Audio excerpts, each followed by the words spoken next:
This video will show you how to create a sales order using SAP Business One.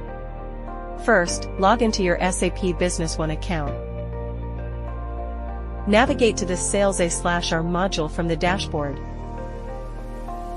Once in the Sales/R module, locate the Sales Order option and click on it to begin creating a new sales order. Select the customer code by typing it or clicking on it and choosing from the list provided. Adjust the dates as necessary. This includes the posting date, document date, and delivery date.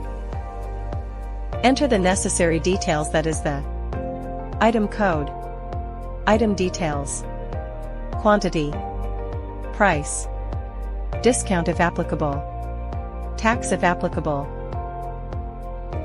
Navigate to the Logistics tab to verify and modify the ship to and bill to addresses if needed.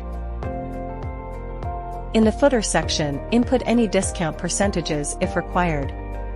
SAP will automatically calculate the amount based on your input.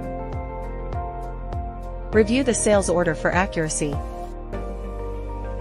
Once you are satisfied, click Add and New to generate a sales order. Or click Add Draft and New to save it as a draft. Creating sales orders in SAP Business One is seamless, ensuring efficient sales management.